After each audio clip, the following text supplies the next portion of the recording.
हाय guys, अस्सलाम वालेकुम। Welcome back to my channel. तो आज का वीडियो है काफ़ी ख़ास क्योंकि आज मैं आपसे बड़े मज़े मज़े की चीज़ें शेयर करूँगी। तो वीडियो को लास्ट तक ज़रूर देखिएगा। चलें वीडियो स्टार्ट करते हैं।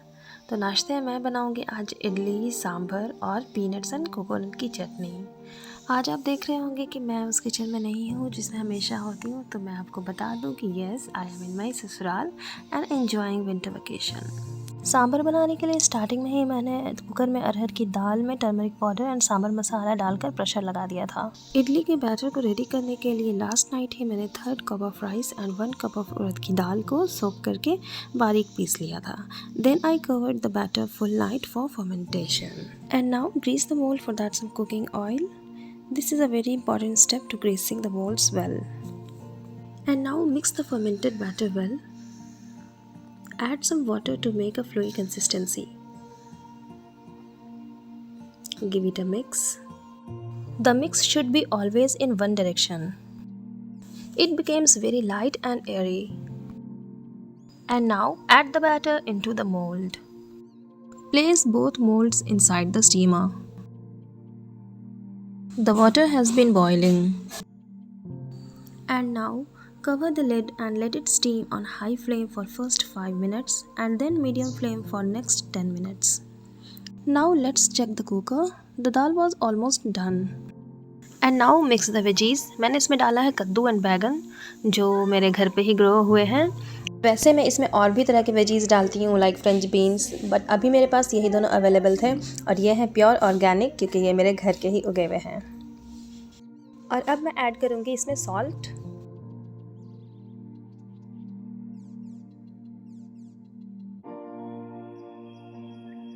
सांभर को तड़का देने के लिए मैंने यहाँ पे सबसे पहले लिए हैं mustard seeds.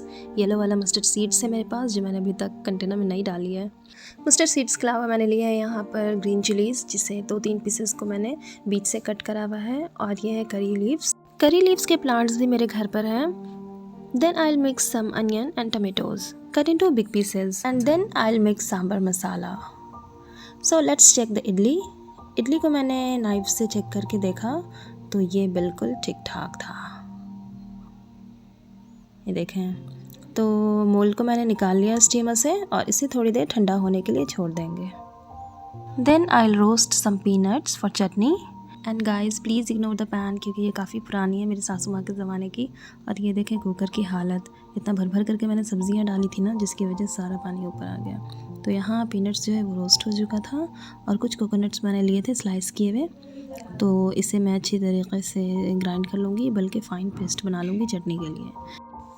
And now heat a pan or pot and add approximately 1 to 2 tablespoons of mustard oil. Let it heat really well. Then I add 1 teaspoon of mustard seeds, 3-4 green chilies, approximately 8 to 10 curry leaves. And here I am adding onion. Mix well and then add tomatoes. 1 teaspoon of red chili powder. And now I added second half tablespoon of sambar masala. I am using ready made. Mix well. Then मैंने add किया है tamarind pulp and it is also ready made. tamarind pulp मिलाने के बाद इसे अच्छी तरीके से मिक्स कर लेंगे और तड़का हो चुका है अब रेडी। अब इसमें मैं मिक्स करूँगी जो कुकर मैंने दाल बनाया था सब्जियों के साथ। ये देखें कितने मज़े का रेडी हुआ है। मैंने पॉट में मिक्स कर दिया अच्छी तरीके से। इस तरह से सांभर अगर आप बनाएंगे ना तो ये बहुत इजी होगा, नहीं तो लोग ज़्यादातर पॉट में ही सब्जियां बना लेते हैं, मगर मुझे इस तरह से बनाना ज़्यादा इजी लगता है और बहुत ज़्यादा टेस्टी होता है। तो अब निकाल लूँगी मैं मोल्ड से इडली को क्योंकि ये कुछ देर ठंडा हो चुका था और आसानी से अब निकल गया। इडली को भी पता चल गया था कि मैं आज शूट कर रही हूँ, इस वजह से ये आज फूला नहीं, पता नहीं क्यों, हमेशा भूल जाता था। तो इडली हो गया मेरा बन करके तैयार। काफ़ी फ्लफ़ी हुआ था ये, बहुत सॉफ्ट, बट पता नहीं क्यों फूला नहीं, शायद पानी मिक्स हो गया था मुझसे ज़्यादा। और ये देखें ये मैंने चटनी बना ली है। तड़का लगाते वक्त मैं शूट ही नहीं कर पाई, इसे मैंने रेड चिली, सरसों एंड करी पत्ता से तड़का लगाया था। और ये देखें, ये हो गया मेरा सांभर तैयार। बड़े मज़े का सांभर रेडी हुआ था। तो नाश्ता मेरा बनके हो गया रेडी। तो अब मैं दिखाऊंगी आपको बड़े मज़े की चीज़। जी हाँ, ये एक स्नैक्स है, ठंड में खाने वाला स्नैक्स, जो मेरी मंझली नंद ने मुझे भेजा है। ये है पफ्ड राइस एंड जैगरी के लड्डू। ये लड्डू उन्होंने ख़ुद बनाया है और उन्होंने मेरे लिए पीनट्स चिक्की भेजी, और ये भी उन्होंने ख़ुद ही बनाया। ये सब बनाने में ना वो बहुत एक्सपर्ट हैं। सीज़न की कुछ ख़ास चीज़ें, जैसे गर्मियों में चिप्स वगैरह बनती हैं तो वो भी वो बनाती हैं, और ठंड में भी जितने भी स्नैक्स के आइटम्स वो सब बहुत शौक़ से बनाती हैं।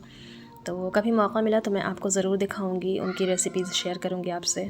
पीनट्स चिक्की हो या फिर लड्डू हो, दोनों काफ़ी हेल्दी हैं, इसलिए क्योंकि इसमें ज़रा भी शुगर यूज़ नहीं हुआ है। दोनों ही जैगरी से बने हैं, और इस डेट्स के कंटेनर में डेट्स ही थे। और अब आ गई हूँ मैं अपने घर के लॉन में, जहाँ मैं आपको दिखाऊंगी अपने घर की फार्मिंग। यहाँ पे बहुत सारी सब्जियाँ लगी हुई हैं, जैसे यहाँ पे मैं आपको दिखाऊंगी बैगन, और इसी बैगन को मैंने तोड़ करके सांभर बनाया था। हमारे घर पे बहुत सारे ही प्लांट्स लगे हुए हैं, वेजीज़ के, फ्रूट्स के, कुछ हर्ब्स हैं। तो आगे चल के मैं आपको सारे दिखाऊंगी। तो चलें स्टार्ट करते हैं। तो ये ट्रायंगल शेप में जो लत वाले प्लांट्स हैं, ये बीटरूट के हैं, और ये छोटे छोटे जो लीफ आए हुए हैं, ये धनिया पत्ती के, जो अभी नहीं हुए अच्छे से। और ये है फ्रेश धनिया पत्ती। जी हाँ, यहीं से मैं तोड़ती हूँ। जब भी मुझे सब्ज़ियाँ बनानी हुई या फिर गार्निश करना हुआ या फिर मैंने चिकन बनाया तो मैं यहीं से तोड़ करके डालती हूँ। और यहाँ है कुछ पपाया के प्लांट्स। पपाया के प्लांट्स आपको बहुत दिखेंगे मेरे घर पे। तो मैंने अभी आपको दिखाया, ये है बीटरूट के प्लांट्स, और ये देखें यहाँ भी है एक पपाया का। आगे चलते हैं तो यहाँ पर है अमरूद के पेड़, और ये है मेहंदी का। ये देखें बड़े बड़े पत्ते आए हुए हैं मेहंदी के पेड़ के। मेहंदी के पेड़ के बगल में था ये अमरूद का पेड़, और फिर एक पपाया का प्लांट्स दिखा। और ये देखें, ये है लेमन ट्री। जी, इसमें लेमन इतने सारे हुए थे। मुझे इतना अफसोस है कि मैं शूट नहीं कर पाई पहले। बहुत सारे लेमन हुए थे इस पेड़ में, और अभी भी बहुत सारे, इतने टूटने के बाद भी। और ये सारे लेमन्स जो है ना, ये सिर्फ देखने में खूबसूरत नहीं है बल्कि खूबसूरत भी हैं। इसमें इतना जूस है, स्क्वीज़ करने में इतना मज़ा आता है ना, क्या बताऊँ। बहुत जूसी सारे लेमन्स हैं ये।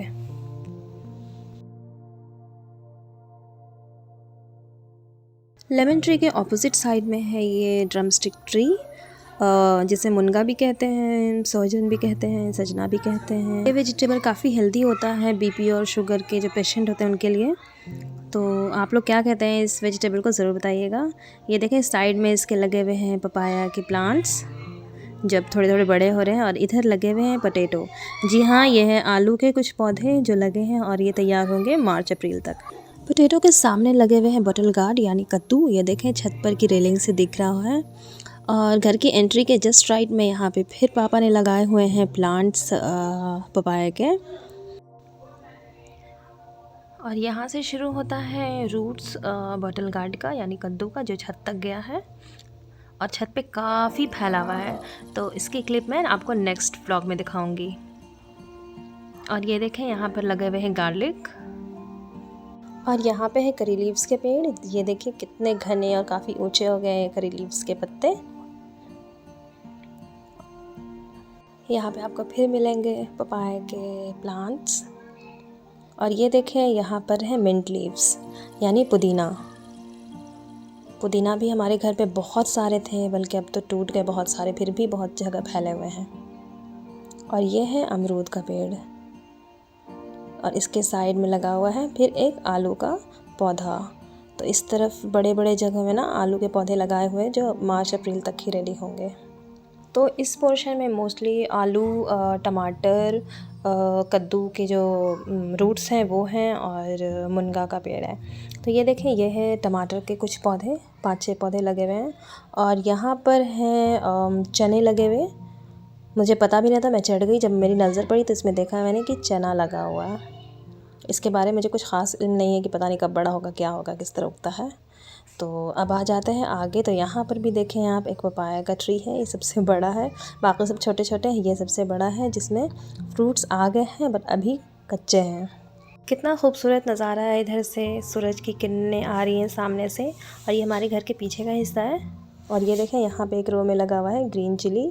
ये देखें आपको दिख रहा होगा, ये हरी मिर्ची यहाँ से मैं फ़्रेश तोड़ करके हरी मिर्ची यूज़ करती हूँ। मोस्टली जो है हमारे घर पे धनिया पत्ती, हरी मिर्च या सब्ज़ी वगैरह नहीं आती है, घर पे ही होते हैं। और यहाँ पे लगे हुए हैं स्पाइनच एंड देन यहाँ पे लगे हुए हैं बैंगन।